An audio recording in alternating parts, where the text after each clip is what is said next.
Welcome, everyone. We're very excited to spend some time with you today. Welcome to the Loyalty Power Up series. This is a webinar series that we've been doing. This is the third episode, coming off of a pretty awesome session recently around loyalty and QSR. Today, we're going to be focusing on loyalty and grocery. And I am happy to be here. I'm James Murphy, a member of the Retail Industry Advisory Team at Salesforce. I've been tracking kind of the evolution of loyalty for the last number of years. I'm very excited to be here with some fantastic colleagues. Michelle, why don't you go ahead and introduce yourself, and Keenan? Definitely. Thanks, James. Hi, everyone. Thanks for taking the time to join us today. I have the pleasure of leading customer engagement and loyalty consulting at Bond, and I'm really looking forward to this session. Grocery is a sector I'm super passionate about, having previously been on the grocer side myself. And it continues to be a growing, ever-changing, loyalty-forward sector, which is just an exciting part to be working within. Happy, Keenan, for you to join us as well. I know you're quite integrated in this space. Why don't you give folks a quick intro?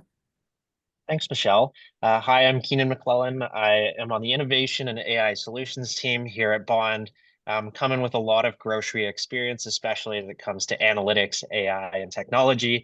And I'm also very excited to talk about some of the things that we've seen in the grocery industry recently, especially with the advancements of AI. There's a lot happening over the next year and into the future. And to that, Keenan, James, this sector is just such a great example of how we've been able to pair our data insights that Keenan talked about and our loyalty strategy with, the really greatest loyalty technology, especially as we get into personalization and personalization at scale. So your perspectives and insights will be a valuable contribution. Before we start, for those joining, feel free to drop your questions and feedback in the chat throughout, and we'll try to get through questions along the way. So as we get started, James, you spend a lot of time with grocers. You're hearing a lot of what's on top of mind for them. So maybe give us a sense of what you're hearing. Yeah, there's a lot going on. I mean, we are watching the tariff news on a daily basis. We've seen the cost of goods really going up. We've seen modern shoppers having different shopping patterns and behaviors. So what's really interesting is as I look at grocery retailing, it used to be very much around that convenience and the omni-channel connectedness, which I still think is extremely important. But it really is moving into this area where it's about the experience. It's about innovation. I think there's so much innovation happening on the supermarket and grocery side with the omni-channel capabilities, the integration of modern mobile apps and so much, and then ultimately delivering that personalized experience. So these key themes are definitely areas that we're going to dig into in a bit more detail today, and how membership, rewards, loyalty, whatever you want to call it, is kind of this connective tissue to really bring this to mind. So there's a reason that loyalty is really top of mind in retail and especially in grocery. That's totally right, James. I mean, we're just seeing it at large. Loyalty within retail has evolved much beyond those traditional models. And specifically in grocery, it's really become a strategic growth lever, not just a tactic. And I know there's many joining us outside of the grocery sector. And I think what you can get out of this is really seeing the powerful shift that grocery retail has advanced in loyalty, and give you some insight into where loyalty is headed, and also, more importantly, the value it can create for your business. Through our years of loyalty design, we knew that the rise of points-based programs that we were seeing over the decades was more than just about driving those return visits. It's really about opening the door to rich data. And being in such a high frequency environment like grocery, they were really able to take advantage of unlocking that data and redefining what engagement looks like. Again, like you talked about, personalized experiences, hyper-personalized experiences, and then this next wave that we're seeing of media monetization. So let's unpack how we see the shift in terms of shaping the future of loyalty. When we look at where grocers are leading and focusing their efforts, there's really three priorities that are standing out.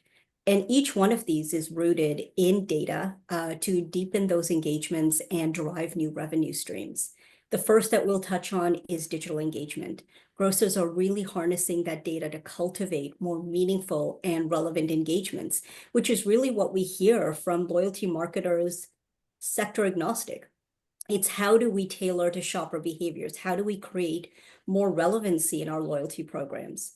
And then this translates to delivering on those hyper-personalized experiences, tailored content, relevant offers. We'll touch into the integration that we're seeing on health and wellness experiences.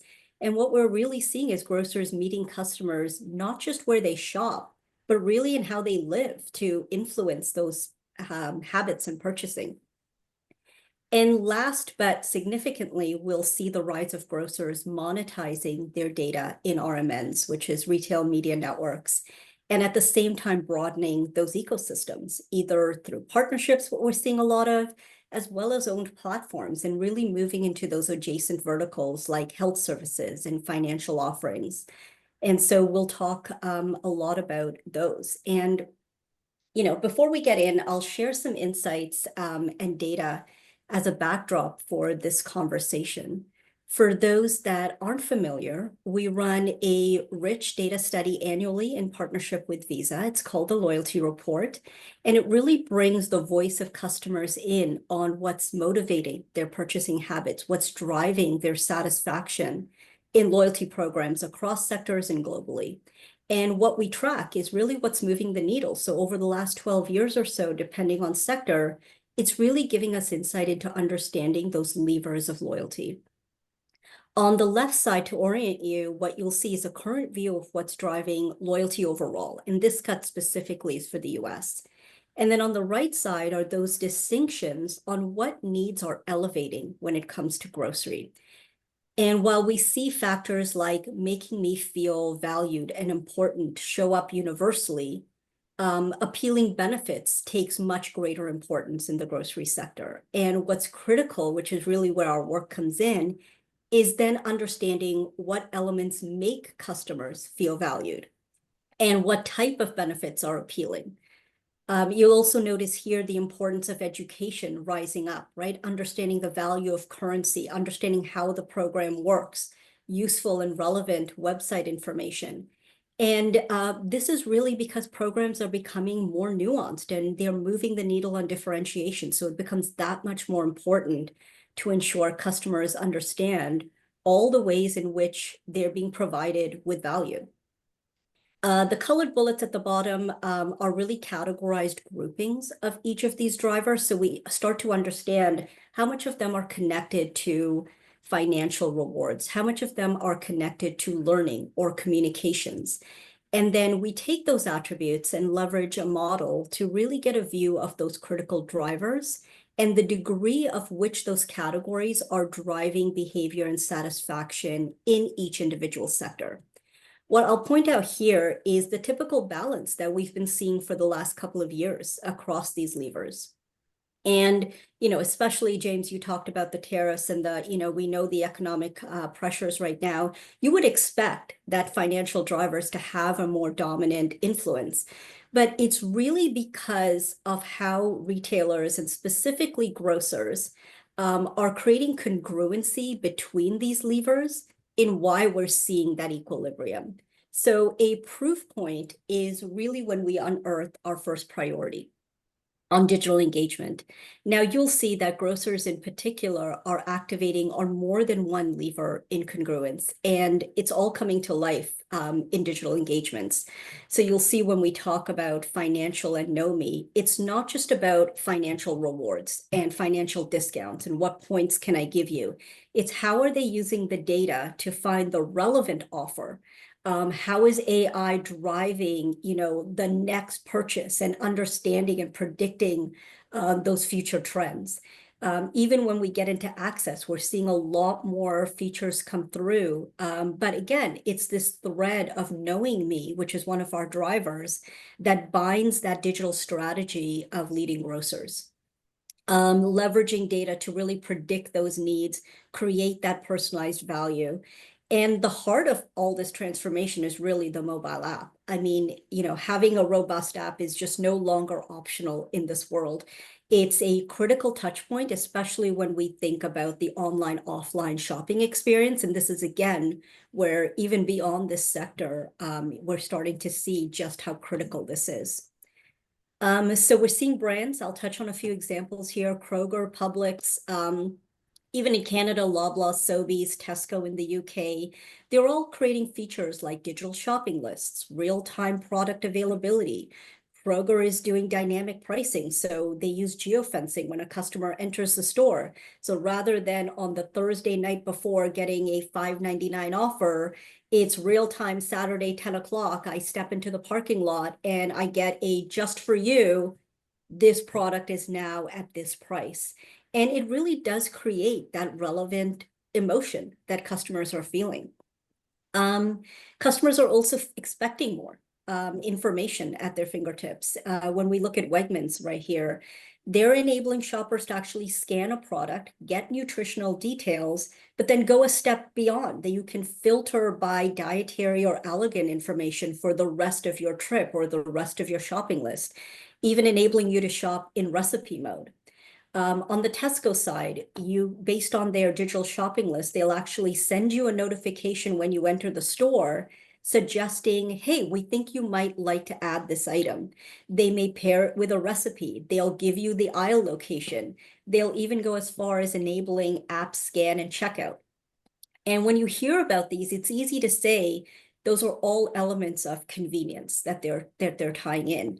But when you think about it, it's also about empowering much smarter and more informed choices.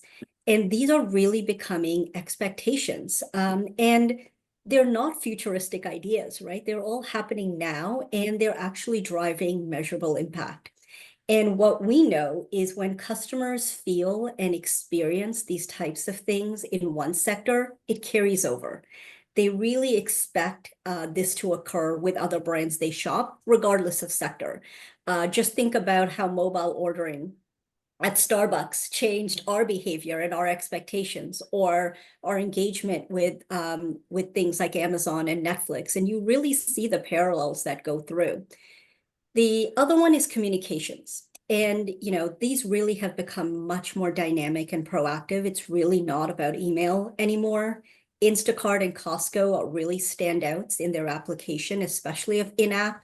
Instacart is using it for real-time substitution requests. They're even offering post-delivery support so you can contact them about refunds. And then we know, especially in this space, transparency around food safety, data privacy. We're seeing fraud prevention come up more and more every day. And Costco's really stepped up when it comes to food safety. They do recall notifications, giving you very specific details from your transaction, your batch numbers, how to return it. On fraud prevention, you get fraud alerts. If they suspect a transaction has gone through that might not have been you get a prompt. Was this you? This amount was spent, a simple yes or no. And these are really meaningful and relevant experiences, but they are ones that build a lot of trust and transparency. And those actually are drivers to brand loyalty. And when we think about all of this, it really is paired with having the right tech to activate on these things. It's leveraging loyalty data to enable these tailored experiences to drive that brand affinity. And we really believe this is going to very quickly translate to other sectors, and it's going to become table stakes for modern loyalty.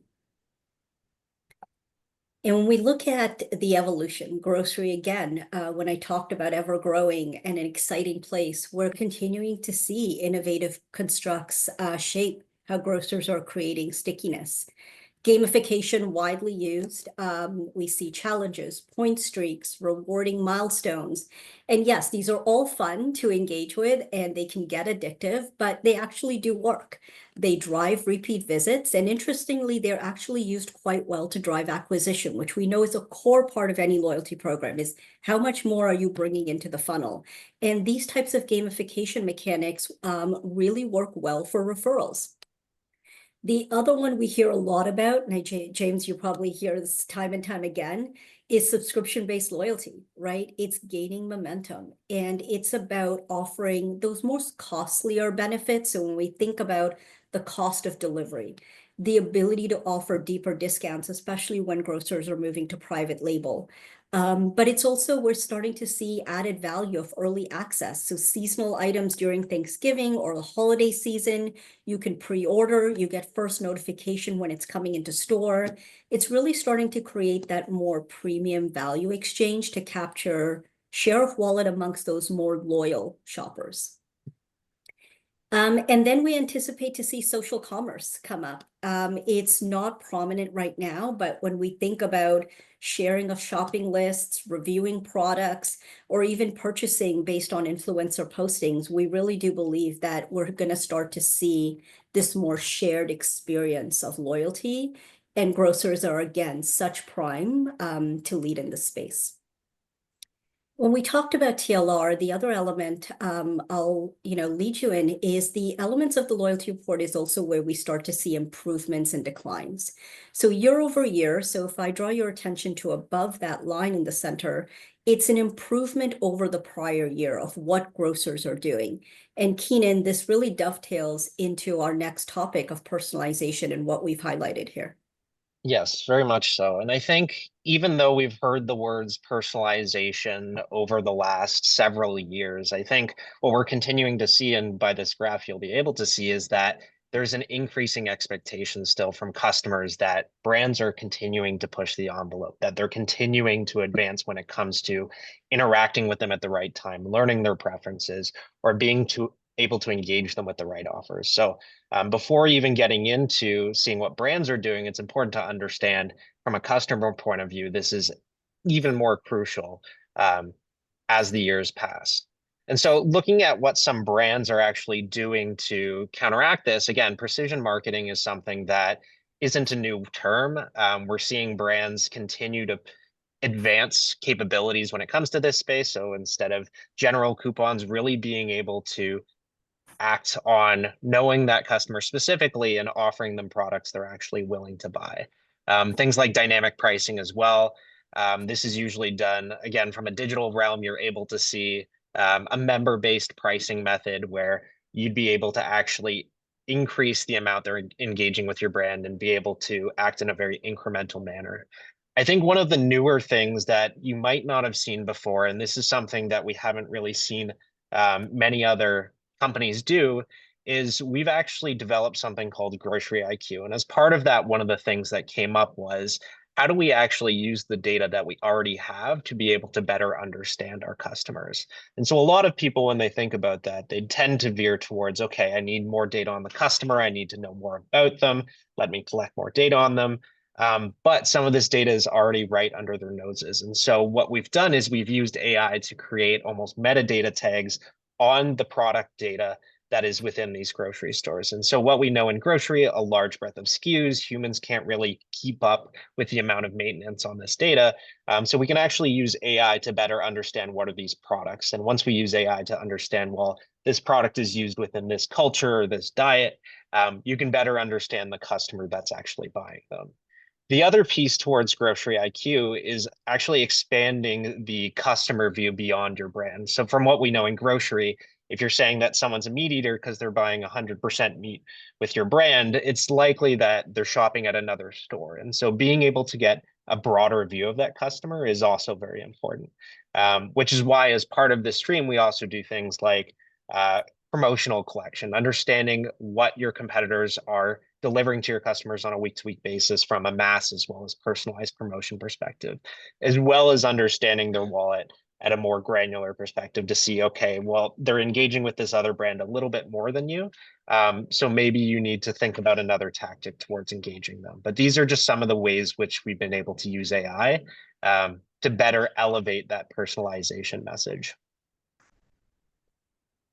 And then looking at two of the core things that brands are doing from an initiatives perspective when it comes to personalization, as you look towards more of a regional focus, but again, it's not isolated to this, you're seeing a large emphasis on local immersion. So being able to align ourselves with the community, making ourselves seem like we're actually there for the customers, that's something that we've seen a lot from grocery, especially with regional focus. And then on the other side, we've also seen a large emphasis around that health and wellness messaging. And so this is where brands are actually looking to align themselves with a customer's entire lifestyle, not just the one trip they take to the grocery store each week. And Michelle, I think you have a few good examples of both of these cases.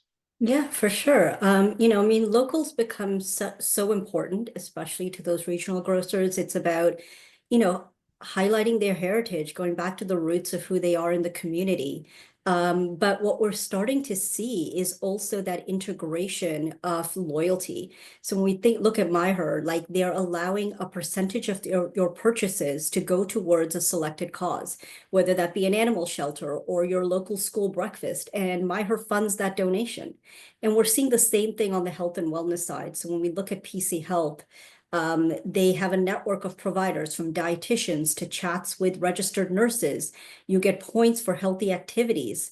Albertsons actually has a nutritional insights tool that you can start measuring your grocery purchases based on USDA service recommendations. And then same with Hy-Vee, a Healthy You program that's run by the team of dietitians. They have a purpose on helping members live healthier lives. And even HCB, I think, James, we just saw earlier and a few months ago, they expanded their offerings in the space to dietitians picks and having dietitians share their recommendations.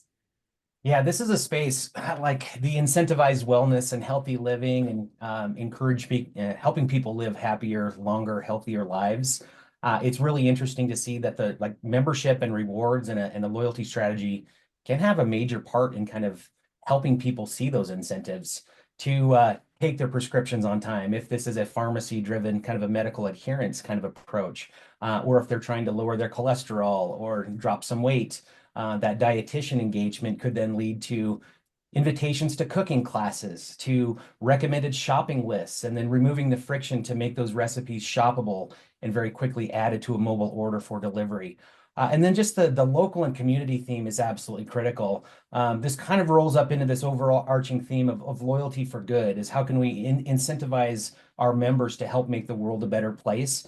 And that incentives for volunteerism, for community engagement, for giving back and participating, I think is really fun. And grocery has long been one of the best sectors in which that community connection and involvement is really critical. So I think that's a big theme right now as you're seeing a lot of the biggest in grocery look at how well are we doing being plugged into our local communities, and a lot of them are prioritizing getting back to that place. Definitely, we're definitely seeing that. Okay, I'll shift gears into our last priority. I think it's one of the most exciting developments that we've seen over the last few years in loyalty grocery, which is media monetization. And groceries really are uniquely positioned to capitalize on this. Again, rich data, high frequency, valuable digital real estate. This just is prime for turning that into valuable advertising opportunities. And when we look at who's playing in the market, I'll just call out a few here. You have Walmart, Kroger, Albertsons leading the charge in the US. In Canada, we see Loblaws, Woolworths in Australia, also on the similar wavelength. But we're also seeing other brands emerge. Hy-Vee, great example, partnering with Cartology to create these retail networks. Again, it's the use of loyalty data, giving CPG brands access to buy highly targeted ads across digital and in-store, using that data to then create more effective campaigns. And this is really driving the change in CPG media strategies. And then paired with the rise of monetizing the data themselves, grocers are anonymizing insights to help CPGs understand what are customer buying preferences, what are their behaviors, what's being added to cart alongside your product, using that data to then optimize promotions and then closing the loop, tying it back to buying ad space to reach that target audience. And we're also seeing that broader ecosystem. You know, when we started a few years ago, fuel extensions was the big thing, but now it's becoming commonplace. And most grocers have moved into the sphere of health services, pharmacies, nutrition services, dietitians, as well as health services, banking, insurance. And then we're going into more mobility, travel. And the big call out here is these are really high margin verticals that are helping grocers offset that low margin. And then it expands the value prop. You now have more opportunities to earn. You have more opportunities to create aspirational rewards. And again, create more stickiness into the program. So these are really leading features and strategies that we're starting to see. And, you know, we hope you've taken away how grocers are really shaping this new way of loyalty. And we, you know, the future of loyalty is going to continue to be dynamic. It's going to be insight and technology led. And I think that who embraces them are really going to be leading in terms of relevancy and revenue. Yeah, and the role that data, AI, CRM, like that data flywheel is critical, but it also then needs to be paired with kind of an overarching strategy and theme as to what matters for your brand and how does this come to life for your shoppers and your community. And that's what really makes me excited about this partnership that we've kicked off over a year ago, and this webinar series that I've loved being a part of, is it's the ability to pair the technology that we're doing with Salesforce built natively into our CRM on our core platform that's scalable, proven, can perform, and be able to then start with knowing and understanding that customer data, be able to connect and harmonize this data from wherever they may be, and then to leverage AI to make better proactive decisions faster, to use predictive insights to manage the overall health of your program. So we launched this capability about 4 years ago, and it's one of the fastest growing loyalty platforms on the market. And ultimately, our goal is to be able to then connect that loyalty and membership strategy across that customer experience to ensure that it's embedded in marketing, in customer service, in commerce, in brick and mortar, in partnerships and ecosystems, and be able to remove that friction. And it's really the blending of what you guys bring to the table with Bond, I think is really important to bring that vision to life on our technology. And we pulled a couple examples here of areas in which we've been able to help in terms of the grocery loyalty area. So Grocery IQ, it really came out of the idea that grocery is a very unique industry, large SKU set, a lot of frequency. And so we came up with a lot of capabilities directly geared towards this space. Wallet IQ, being able to understand what your customers are doing, not only within your brand, but outside of your brand with your competitors. Loyalty program workshops, Salesforce and Bond can really help guide what's best in class in terms of developing new loyalty features or a new loyalty program, and we can develop a blueprint out of this. Loyalty program business casing, something that is just as important as the design itself is being able to prove this from an incrementality perspective and being able to prove ROI. Program offer optimization, incredibly important within the grocery space, being able to understand what SKUs or what categories to offer discounts on or offers on to your customers. And then finally, Bond as an implementation partner for Salesforce Loyalty. We are the only implementation partner with 25 years of experience in loyalty, not only designing programs, but operating them, creating the strategy. And so, again, a lot of different opportunities for us to engage. Yeah, and the conversation doesn't need to end here. This was an awesome, fast-paced loyalty power-up today. There is so much going on in grocery today, but we would love to continue the conversation. So for those of you that are watching live as well as those on demand, please reach out to us if you have any additional questions or would like to learn more about the loyalty report or Bond, Grocery IQ, and Wallet IQ and Synapse, as well as what we've built and brought to market on the Salesforce side with Salesforce Loyalty Management Suite. So thank you so much for your time today, Michelle, Keenan as well. Thank you for being a part of this loyalty power up this time. And we'll let everybody get back to their day. Have a great one. Thank you so much. Bye, everyone. Thank you. All right, thank you.